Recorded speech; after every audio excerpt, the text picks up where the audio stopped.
Assalamualaikum warahmatullahi wabarakatuh. Saya Fitriani, mahasiswi STIMIK Handayani Makassar.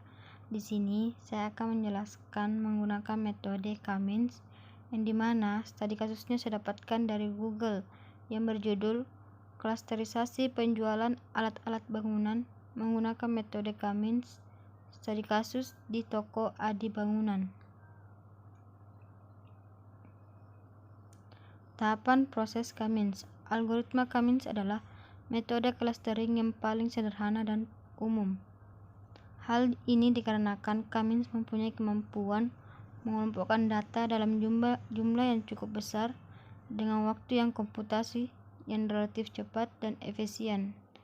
Adi bangunan yang digunakan dalam penelitian ini dilakukan pengelompokan berdasarkan karakter barang yang ada pada data penjualan toko.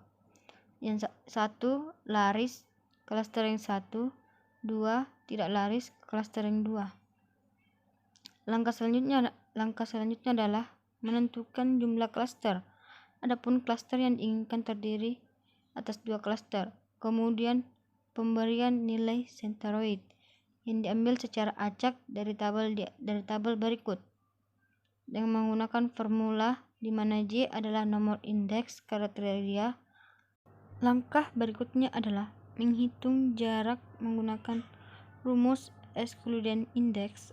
Random centroidnya adalah sebagai berikut, yang mana untuk clustering 1 diambil dari data yang mempunyai nilai tertinggi dan untuk clustering 2 diambil dari data yang mempunyai nilai terendah. Menghitung jarak setiap data yang ada terdapat nilai centroid ditampilkan untuk iterasi pertama dengan rumus sebagai berikut. Bisa Anda lihat pada gambar berikut. Dataset yang digunakan dalam penelitian ini adalah hasil dari database pada data penjualan tanggal 1 Juli 2017 sampai dengan 9 Agustus 2017 yang berjumlah 10 buah data dengan instrumen berdasarkan stok awal, penjualan, dan stok akhir. Bisa kita lihat ada 10 data yang dimana filenya nama barang, stok awal, total penjualan, dan stok akhir. Dari data berikut bisa kita lihat total penjualan yang paling banyak yaitu terdapat pada nomor 10 besi cor 10 CK berjumlah 137 yang terjual, dan yang paling rendah terdapat pada nomor 5 cat not draft abu-abu 5 kilo, total penjualan cuma 1. Kita memulai melakukan centroid awal, yaitu dimana cluster 1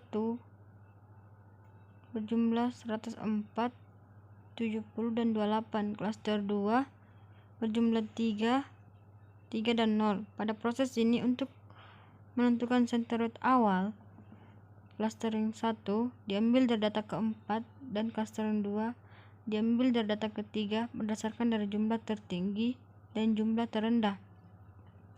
Menghitung jarak setiap data yang ada terdapat nilai centroid ditampilkan untuk data iterasi pertama sebagai berikut.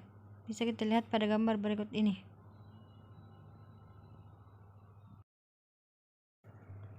Begitu hingga seterusnya sampai data 10 hingga diperoleh dengan data sebagai berikut. Bisa kita lihat pada tabel 4.3 jarak excludence, yang dimana data ke-1 stok awalnya 6, total penjualan 3, stok akhir 3, clustering 1 747,20, clustering 2 12,00, nilai minimum 12,00. Data kedua stok awalnya 10, total penjualan 10, stok akhir 0, clustering 1 898,86, clustering 2 900,90, nilai minimumnya 9,90. Begitupun seterusnya sampai dengan data ke-10. yang dimana stok awalnya 100, total penjualan 137, stok akhir 13, clustering 1 286,13, clustering 2 334,42, sedangkan nilai minimum 286,13.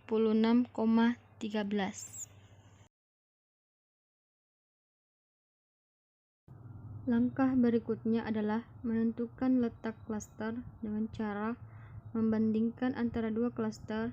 Nilai minimum merupakan nilai yang menjadi nilai pilihan. Jika ditemukan nilai yang paling kecil dalam kurun minimum, maka dapat dimasukkan ke dalam klaster tersebut. Dapat kita lihat pada tabel 4,4 penentuan klaster baru. Data ke-1, stok awal 6, total penjualan 3, stok akhir 3, terdapat pada klaster 2. Data kedua, stok awal 10, total penjualan 10, stok akhir 0, terdapat pada klaster kedua. Sampai ke data ke-10, yang dimana stok awalnya 100, total penjualan 137, stok akhir 13, terdapat pada clustering 1. Kemudian, untuk menentukan nilai center rate baru, nilai ini ditentukan oleh data yang masuk ke dalam klaster. Berdasarkan pada tabel di atas, data 1 sampai ke 10 diperoleh dengan nilai sebagai berikut. Klaster 1 terdapat 2 data, sedangkan klaster 2 terdapat 8 data.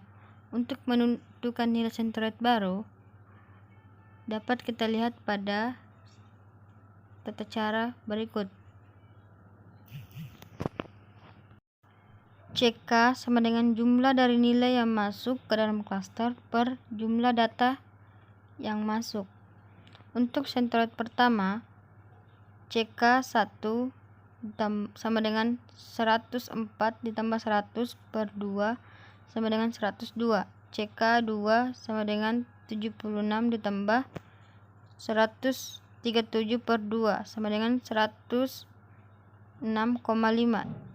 CK 3 sama dengan 28 ditambah 13 per 2 sama dengan 20,5. Untuk center rate kedua terdapat 8 data. CK 1 6 ditambah 10 ditambah 3 ditambah 4 tambah 4 tambah 12 tambah 4 ditambah 4 per 8.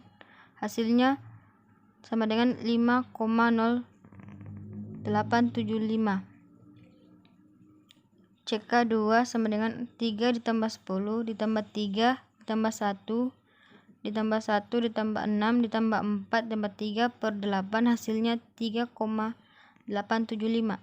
CK 3 sama dengan 3 ditambah 0 tambah 0 ditambah 3 ditambah 3 ditambah 6 ditambah 0 ditambah 1 per 8, hasilnya 2. Secara keseluruhan, diperoleh nilai centroid pada tabel 4,5 klaster baru. Klaster 1 100,02, 106,5, 20,5. Klaster 2 3,5, 3,875, 3,875 dan 2. Untuk mencari nilai center rate selanjutnya, maka kita ulangi langkah seperti yang tadi.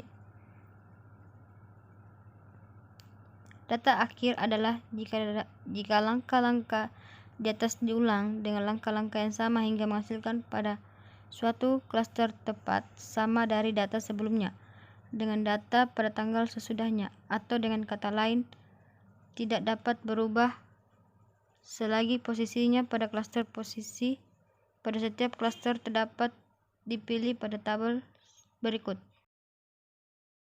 Dapat kita lihat pada tabel 4,6 nilai klaster iterasi kedua, yang dimana data ke-1 stok awalnya 6, total penjualan 3, stok akhir 3, clustering 1 44 7,417, clustering 2 1,884, 4 nilai minimumnya 1,884. Data kedua, stok awal 10, total penjualan 10, stok akhir 0, clustering 1 553,578, clustering 2 11,385, nilai minimum 11,385. Sampai data ke-10, stok awalnya 100, total penjualan 137, stok akhir 13, clustering 1 86,816, clustering 2 284,039, nilai minimum 86,816. Langkah berikutnya adalah menentukan letak cluster dengan cara membandingkan antara dua cluster. Nilai minimum merupakan nilai yang menjadi nilai pilihan. Jika ditemukan nilai yang paling kecil, maka dapat dimasukkan ke dalam cluster tersebut. Pada tabel 4.7, penentuan cluster baru iterasi kedua. Data ke-1, stok awalnya 6, total penjualan 3, stok akhir 3, terdapat pada cluster 2. Data kedua, stok awalnya 10, total penjualan 10, stok akhir 0, terdapat pada cluster 2. Data ketiga, stok awalnya 3, total penjualan 3, stok akhir 0, terdapat pada cluster 2. Data keempat, stok awal 104, total penjualan 76, stok akhir 28, terdapat pada cluster 1. Begitupun sampai ke data ke-10. Stok awalnya 100, total penjualan 137, stok akhir 13, terdapat pada cluster 1. Berdasarkan eksperimen perhitungan algoritma menggunakan Cummins, hasil yang diperoleh sebagai berikut, yang dimana cluster 1 terdapat 2 anggota, cluster 2 terdapat 8 anggota. Sekian dan terima kasih, lebih dan kurangnya mohon dimaafkan. Assalamualaikum warahmatullahi wabarakatuh.